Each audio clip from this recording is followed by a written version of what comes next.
Shalom sahabat yang baik hati, salam sehat dan salam sejahtera bagi kita semuanya. Marilah kita merenungkan firman Tuhan pada hari Minggu ini. Sebelumnya marilah kita bersatu di dalam doa. Kasih karunia dan damai sejahtera dari Allah Bapa dan dari anaknya Tuhan Yesus Kristus kiranya menyertai kamu sekalian. Amin. Firman Tuhan bagi kita pada hari ini dari Hosea 1 ayat 2 sampai 9. Mari kita baca secara lengkap di tempat kita masing-masing. Saya baca ayat 2. Ketika Tuhan mulai berbicara dengan perantaraan Hosea, berfirmanlah ia kepada Hosea, "Pergilah, kawinilah seorang perempuan sundal, dan peranakkanlah anak-anak sundal, karena negeri ini bersundal hebat dengan membelakangi Tuhan. Tuhan setia dalam kasih-Nya. Pada umumnya, orang tua selalu menerima keberadaan anaknya. Bagaimanapun sifat, karakter, dan tingkah lakunya setiap hari.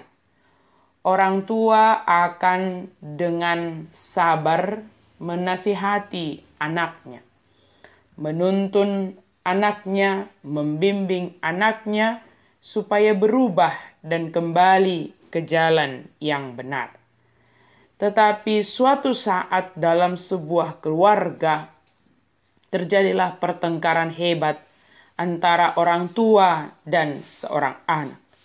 Hingga keluar perkataan dari orang tuanya, "Engkau bukan anakku dan aku sudah merasa tidak memilikimu lagi." Perkataan ini muncul bukan karena pertengkaran mereka yang sesaat terjadi, tetapi sudah merupakan akumulasi dari akibat tindakan anaknya yang tidak mau bertobat, berubah sesuai dengan nasihat orang tuanya. Tentu, perkataan yang demikian sangatlah menyakitkan bagi seorang anak dan juga bagi orang tua itu sendiri. Tetapi terkadang hal yang menyakitkan itu justru dapat menyadarkan hati seorang anak. Demikianlah gambaran ini diberikan Allah melalui kehidupan Hosea dan Gomer. Umat itu digambarkan seperti perempuan sundal yang tidak setia kepada satu pasangannya. Tetapi Allah memerintahkan Hosea, nabi Allah, untuk menikahi perempuan sundal itu sebagai tanda kasih setia Allah terhadap umatnya yang selalu mengharapkan pertobatan dari mereka.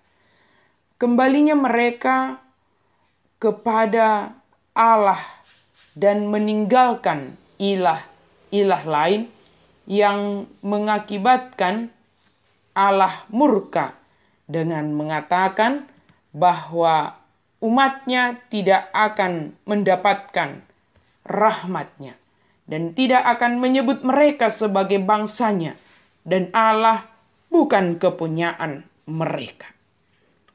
Sahabat yang baik hati, tentu kita tidak menginginkan hidup kita jauh dari rahmat Tuhan. Tentu kita menginginkan hidup yang selalu dirahmati oleh Tuhan. Kita juga menginginkan bahwa kita adalah umat pilihan Tuhan dan hanya Tuhan Allah saja yang kita sembah. Keinginan kita ini akan dapat kita hidupi jika kita tetap setia kepada Dia saja dan tidak menduakan Allah. Setia beribadah hanya kepada Allah saja. Ketika godaan untuk menomorsatukan hal-hal di dunia ini selain Allah, maka mari berhati-hati. Jangan-jangan rahmat Tuhan telah mulai menjauh dari kita dan Allah tidak menganggap kita sebagai umat-Nya.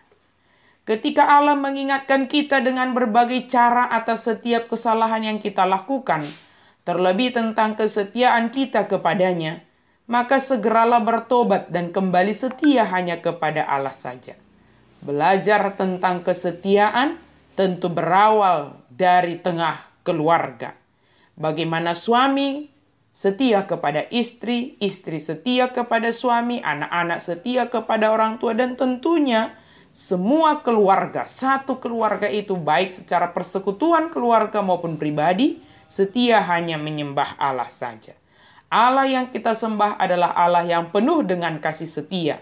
Dia selalu menepati apa yang dijanjikannya karena dirinya sendiri dan karena kasih setianya.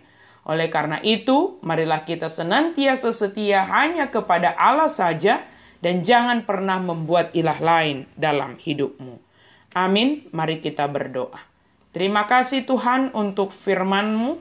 Biarlah kami senantiasa di dalam hidup kami ini setia, beribadah, menyembah hanya Engkau saja. Terima kasih Tuhan untuk kebaikan-Mu yang senantiasa merahmati kami, yang senantiasa membimbing kami sebagai umat pilihan-Mu. Dalam nama Yesus kami berdoa dan bersyukur. Amin.